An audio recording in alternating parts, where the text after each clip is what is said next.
I'm Jessica Peresta, host of the Elementary Music Teacher Podcast, a part of the Education Podcast Network.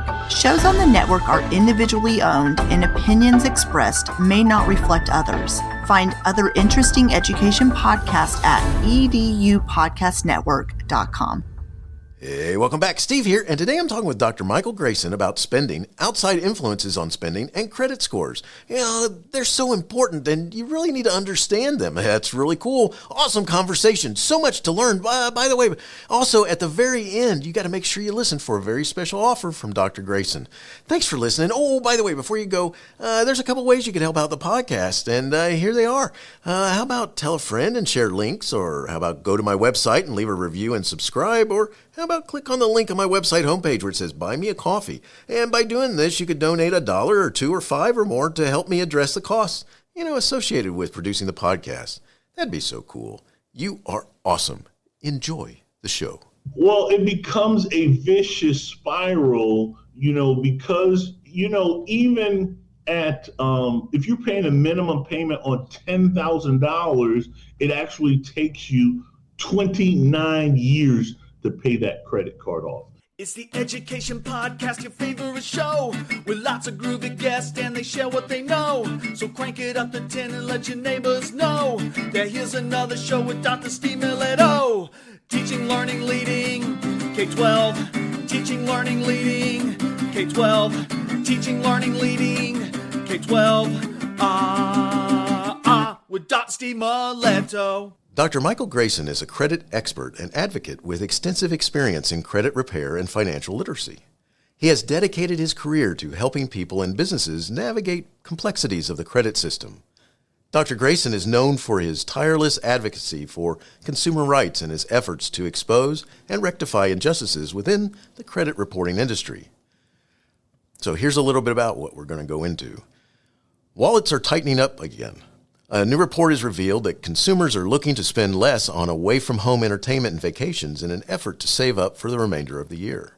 This comes from the 2024 KPMG Consumer Pulse survey that was recently conducted, which notes that Americans will likely reduce monthly spending in various areas, including dining out, down 9%, entertainment, down 8%, and travel and vacations, down 7%. It's a huge change from last year's spending around the same time, but there's a reason for it. Dulip Rodrigo, who serves as U.S. Consumer and Retail Sector Leader for KPMG, notes, consumers are tightening their belts another notch as they hunt for discounts, and even some essentials are being impacted. Why the change? Likely due to inflation, not to mention the fact that the Federal Reserve is in need for a much deeper cut, and the high pricing of items like gas and even certain food items certainly doesn't help. Could this trend continue? Joining us today is Dr. Michael Grayson, who is a renowned credit expert and advocate to discuss the matter.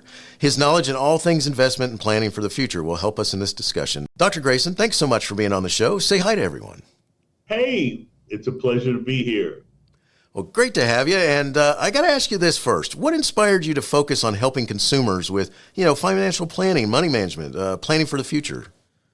Well, I actually got into this field, I'm going to say kind of by accident. I'm an engineer and a mathematician, and I was working for DuPont at the time, and my contract was up. So I started shopping for another job. And at the time, I lived in a very restrictive community, and my car, I had a Mercedes, it needed a new exhaust. So the police were giving me a hard time. So I started looking for a job that actually gave me a car. And so at that time, the credit industry was looking for mathematicians. They were about to introduce the FICO credit scoring system. This was right around 2000. And, as an engineer at the time, I was only making about $45,000 a year. The credit industry paid me a lot more money, and I ended up staying in the credit industry. All right, so before we go any further, we're going to talk about information that was highlighted in a KPMG survey. So why is this a source that we should pay attention to? So KPMG is a subject matter expert. The average person won't know them or they'll never see them, but for industry and people like myself, we rely on their data analytics.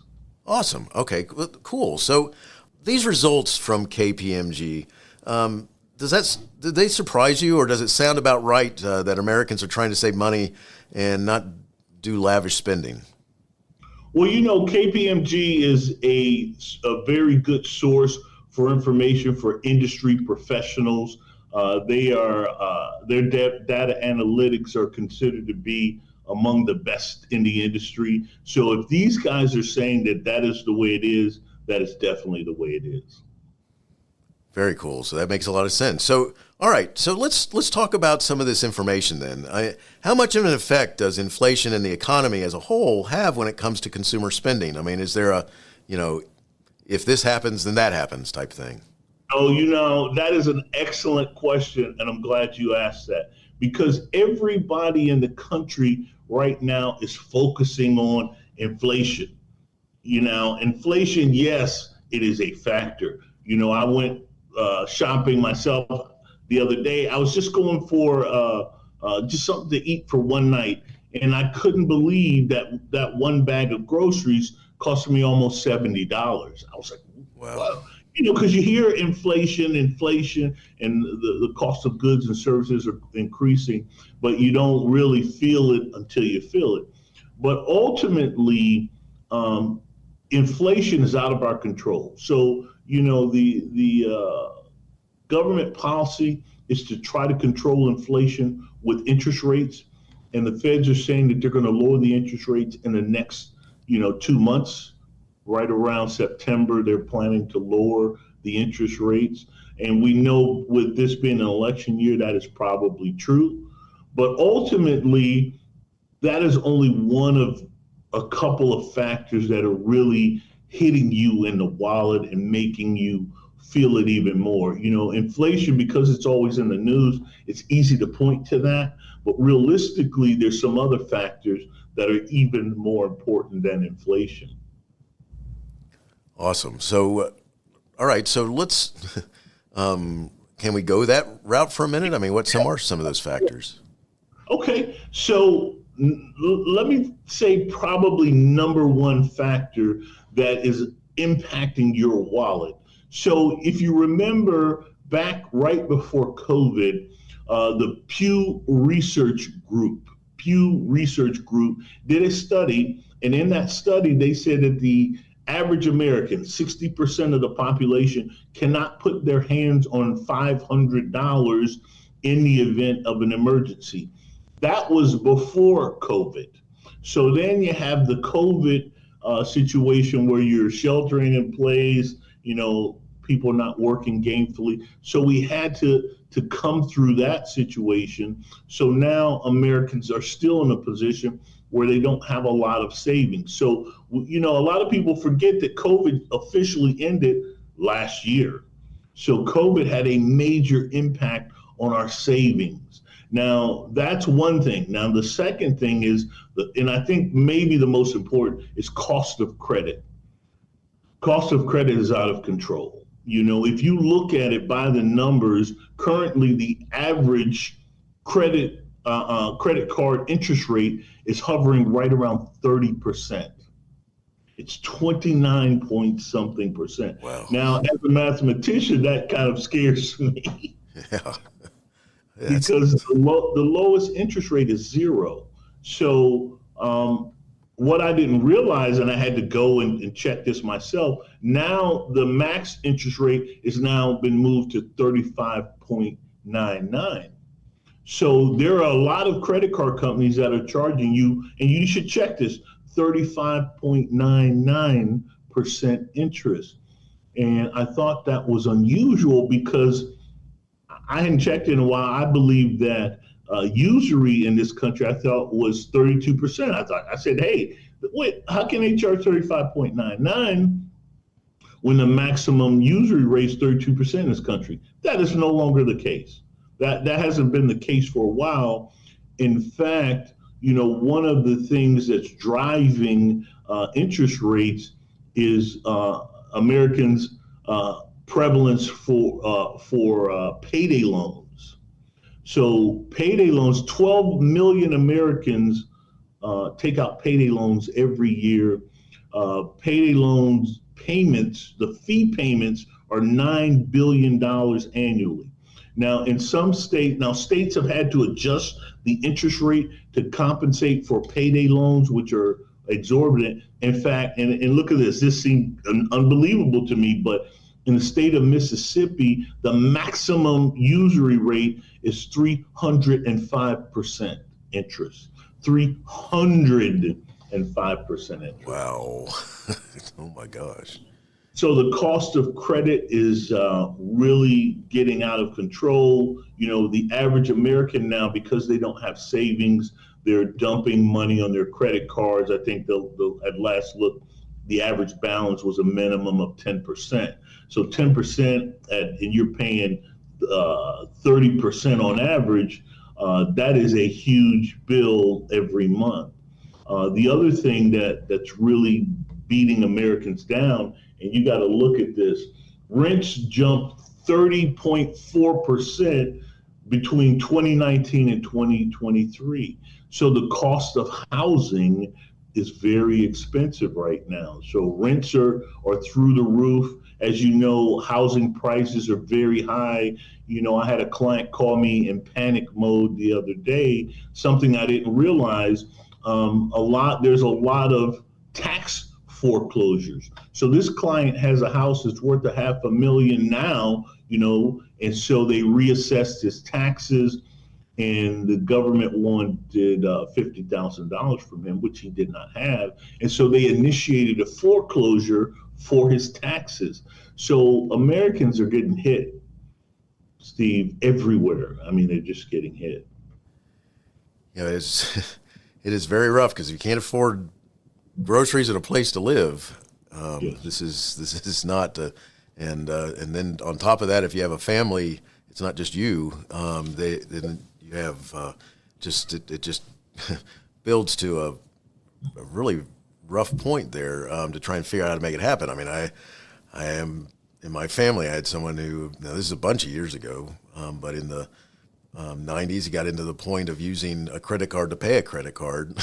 Yeah, a lot of people do that. Yes. And what are they in danger of when they start doing stuff like that? I mean, well, it becomes a vicious spiral, because even at if you're paying a minimum payment on $10,000, it actually takes you 29 years to pay that credit card off. If you were paying the minimum payment at an interest rate of around 30 on 10 grand, it would cost you're paying around $300 a month, and it would still take you 29 years to pay that card off. So if you're paying with other cards, your overall principal balances are growing out of control. There's one remedy that our company employs that I'd like to share with your audience. As you improve your credit score, you have to keep an eye on something. In America, when you sign up for a credit card, you sign what's called a restrictive endorsement. So a restrictive endorsement is a contract that exists that you might not know it exists. So that contract says that as your credit score goes down, your interest rate goes up. So you might start with a credit card at 0 or 3 or 4 or 5%. And now you're trying to figure out how did I get to, 30% interest? So credit card companies are constantly pulling your credit, which you've given them permission. And every time they see that your credit score goes down, they will raise your interest rate. Now, fortunately for us, back during the Obama administration, he passed a law that says as your score goes up, your rates have to come down. Unfortunately, it's not automatic. You have to monitor your own credit and then request a rate decrease from anyone that's providing you with credit terms. So for instance, it's called 0-point conversion. So your credit cards, as you exceed, 720, for instance, 720 is like a magic number to get tier 1 across the board. So if you're at 720, all of your credit cards should be at 0, but definitely at 3 to 5%. So you want to get on the phone, call your credit card companies and say, hey, my score is very good. Please lower my rate. Now, I'm going to give you some inside information on this. Now, most credit card companies will automatically, if you request it and your score is good, give you a lower rate, but they like to tier you down. So what that means is, like I had a client who was with American Express. They were charging him 22% interest. He made the phone call. They took him down to, I think, 15%. And they told him to make 6 months of payments, then he can call again. And so they put you on a 6-month cycle to bring you down. But you have to be very diligent and make sure you stick to that time schedule, because you need the lowest interest rate. Now, one trick that I try for all of our clients, and I use this trick personally, I have Capital One. And I've had Capital One for a long time. And I got Capital One at an introductory rate of 0. It's only 18-month program. So I call Capital One and say, hey, you go from 0 to 13%. That's, based on my other credit cards, that is cost prohibitive. Can you give me a better rate? They say, yeah, for you, Dr. Grayson, based on your credit, we can give you, 9%. And I said, well, 9% is still a little high for me. Get me to 3%. Right around 3 to 5%, I will stay with you. And he said, I'm sorry, I don't have the authority to do that. I said, no problem. I love you guys. I've had you a long time. Cancel my card immediately.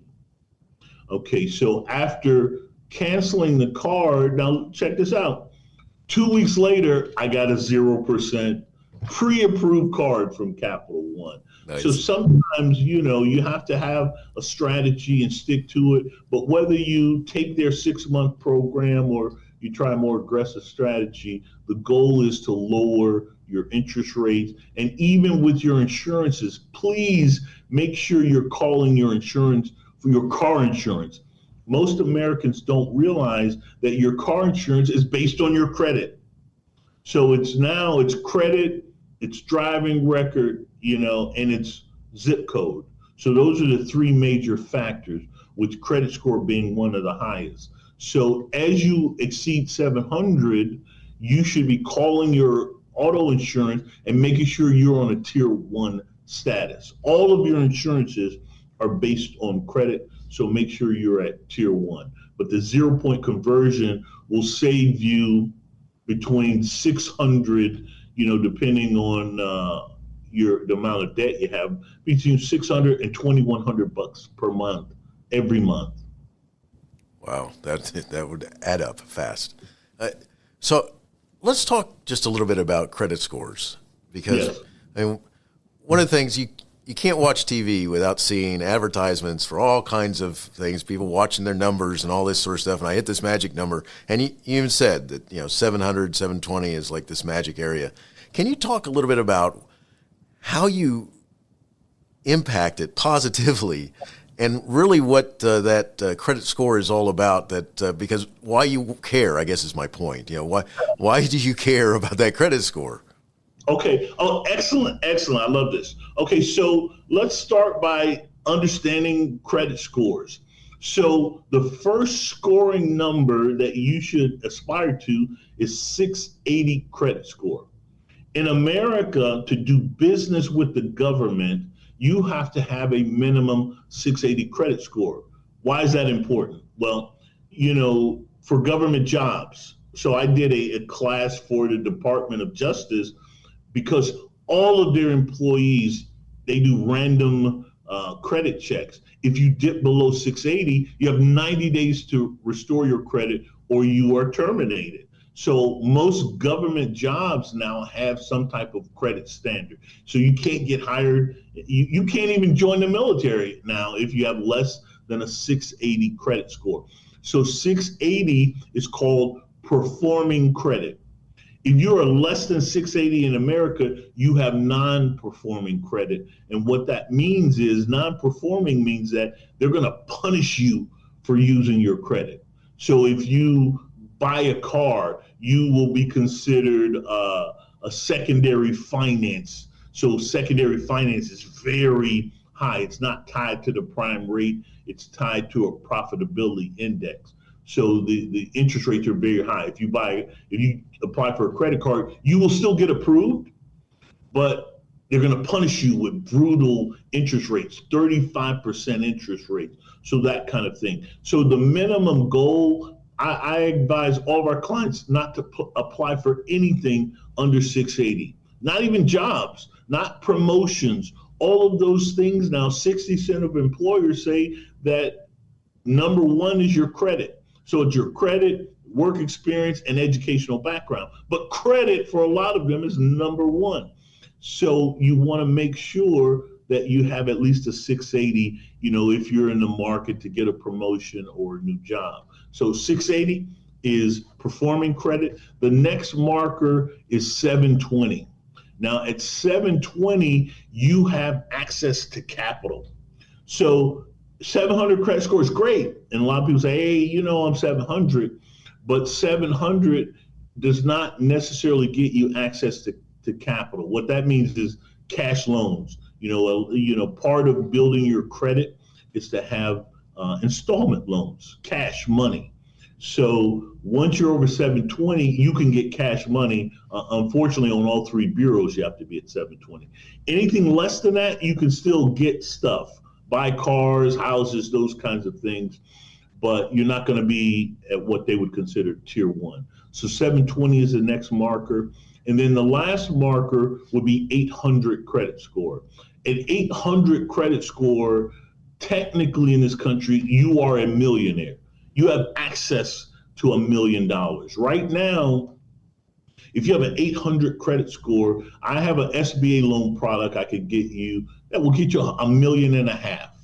So let's say you are working at McDonald's today, but you have an 800 credit score. Do you know that you could apply for an SBA loan, $1.5 million, and buy a McDonald's franchise? So that's what we teach. We have team credit classes that we teach, in our church and things of that nature. So we teach them that at 18, you should start building your credit. And after 5 years of doing anything, technically you are an expert. So 5 years in a job. Now that you're an expert, you can apply for business loans to go into that field. So those are the three major points that you want to hit. Now, how do you build your credit? Well, you have to know this, that starting in the year 2000, we switched from the old credit system to the new FICO credit scoring system. And the major difference is in the old system, and a lot of times people are still thinking in terms of the old credit system. So in the old credit system, it was merit-based. So if I say, hey, Steve, how's your credit? You could say, well, I pay my bills on time, therefore I have good credit, okay? But in the FICO system, that is not necessarily the case. In the FICO system after 2000, there are 5 parameters that control your credit score. And unless you have memorized these and know how you're performing in each category, you need to really review your credit score every month. And that's what we recommend for our clients. Look at your credit score every month because it's constantly going up and down. But there's 5 components, and you need to build positive traits in each of those 5 components. And that's how you maintain a very high credit score. Awesome. So let's talk for a minute about the differences, because you mentioned something I want to kind of go with, which is you have an 18-year-old versus like a 40-year-old. When we're talking about building your credit or keeping it moving in the right direction, is there different advice you give them for the different ages, brackets that they're in? Yes. So starting with for our teenagers, we have a minimum goal of 700 credit score. And realistically, that is very easy for them to obtain. So your checking account in America is your first piece of credit. So we make sure at 18, they have a checking account and then 2 credit cards. That's all it takes. If you have 2 credit cards and you keep low balances on them, you will be at 700 credit score.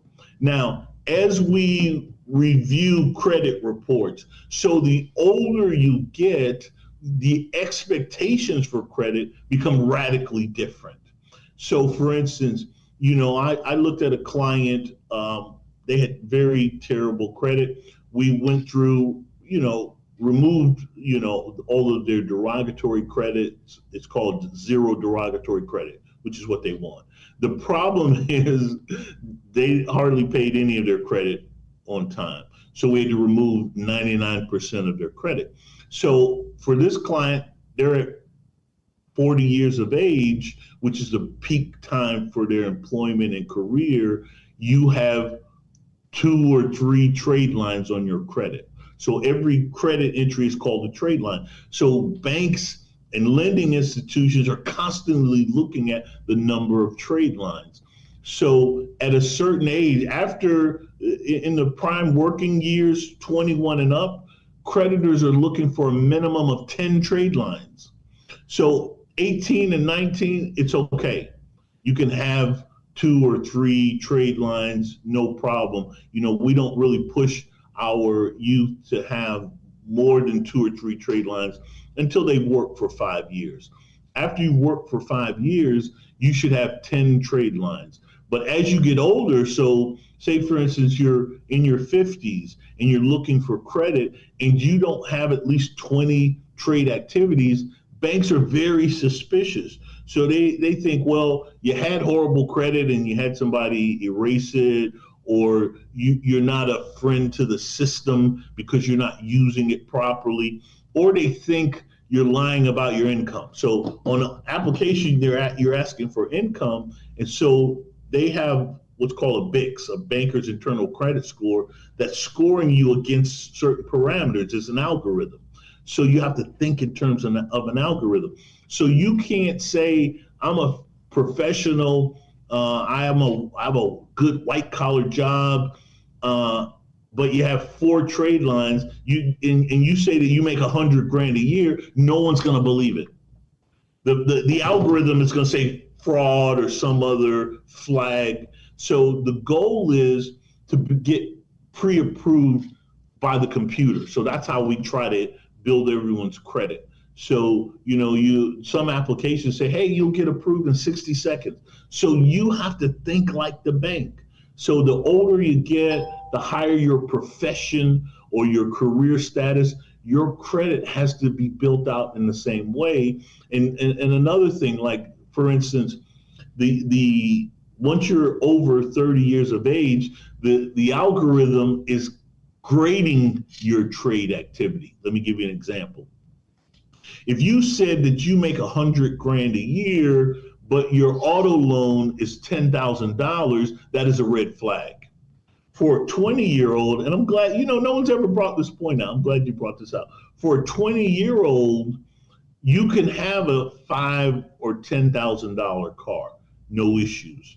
If you're 30 or 40, depending on your employment status, a $10,000 or $20,000 car becomes a negative.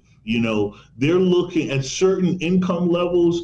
The algorithm is looking for certain types of cars. They're looking for, 30,000 plus. They believe that your trade activity will be commensurate with your income level because you're an American.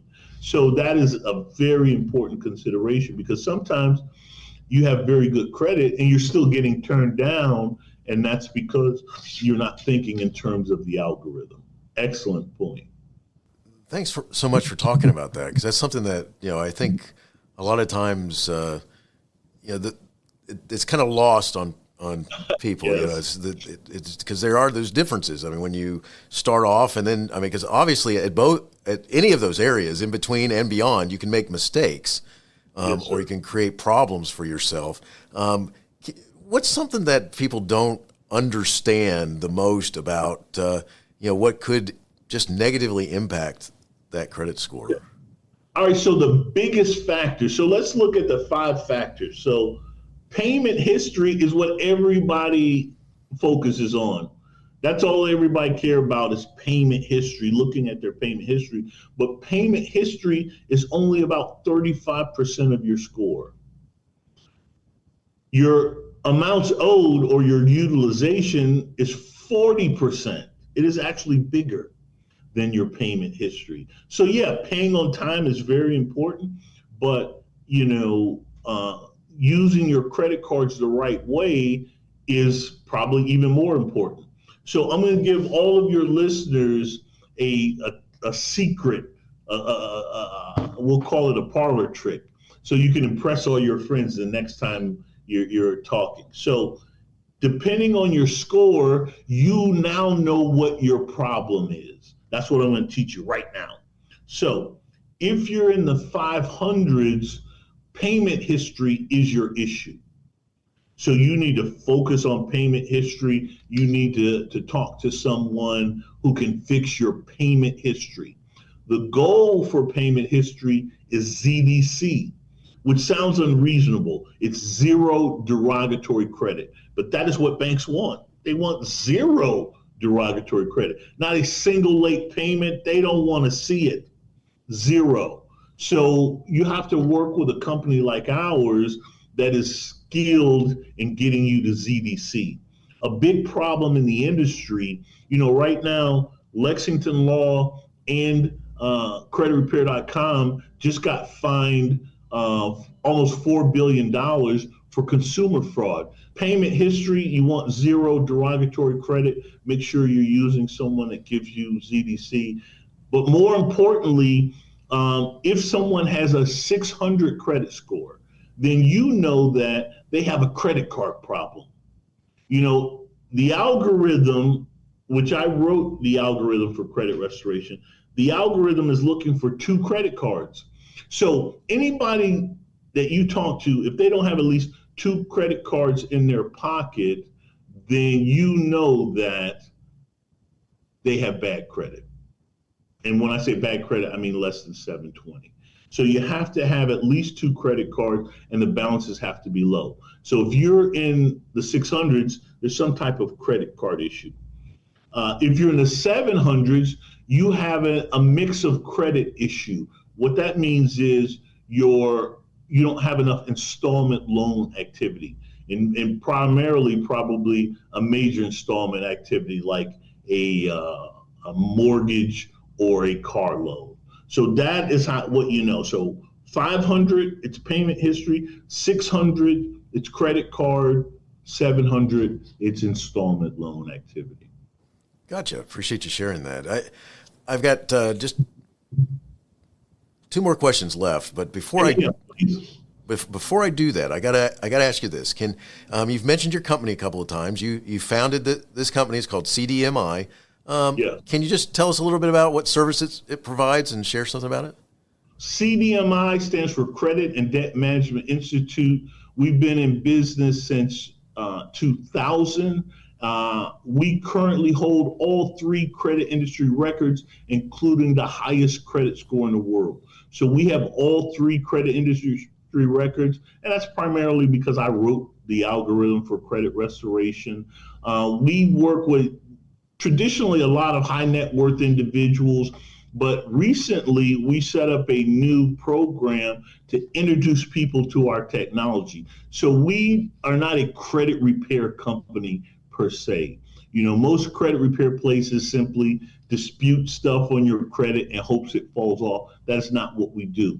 We use a science called debt filtration, which is much more effective, where we force the creditor to remove the item from your credit. It's radically different than credit repair.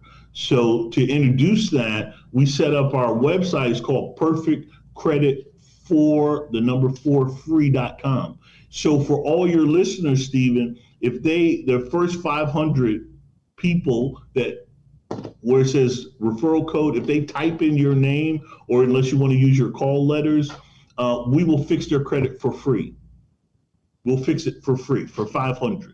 We will guarantee a 50 to 100 point increase, 90 days or less, to show you the power of debt filtration. So just briefly, debt filtration is a government law or program that is designed to eliminate your debt and restore your credit simultaneously.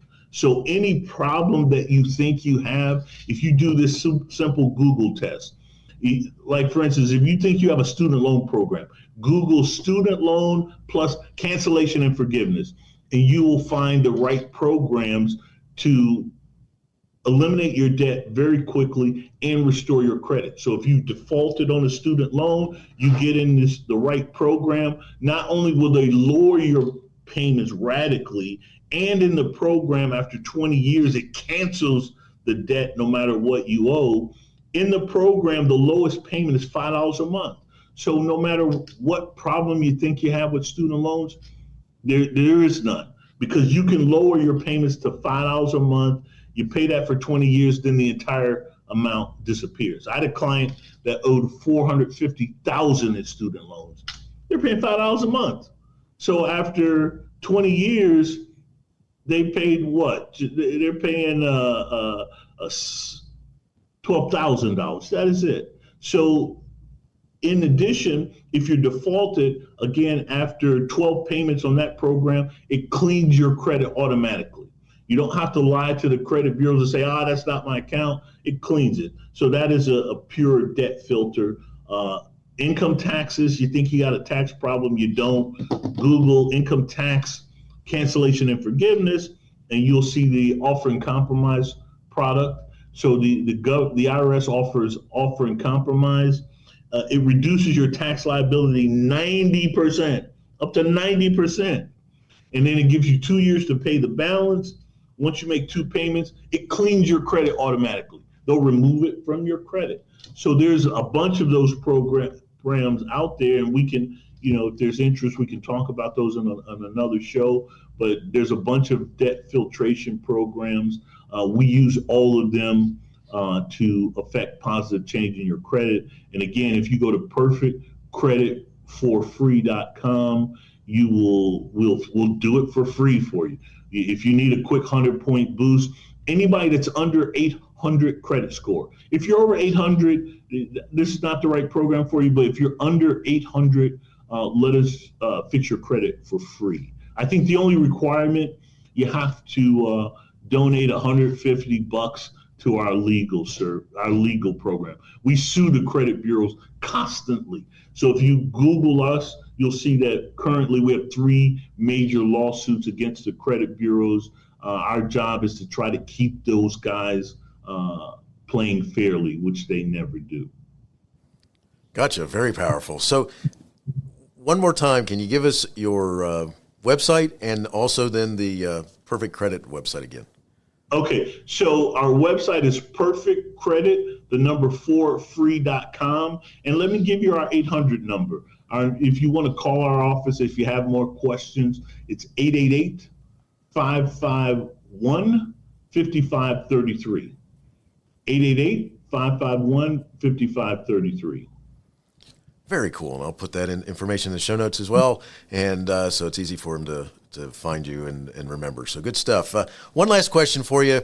My audience is comprised of educators of all levels. And we're at the time of the year where brand new teachers are getting ready to go in the classrooms. And if you had a chance to talk with an audience of all these brand new teachers, yes, what's something you would want to tell them about this? Are you sure you want me to answer this one?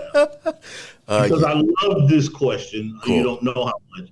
Because let me tell you this, I am angry with educators. I want to show something to you. If you Google colleges, universities, high schools that offer a class on credit restoration, guess how many you will find?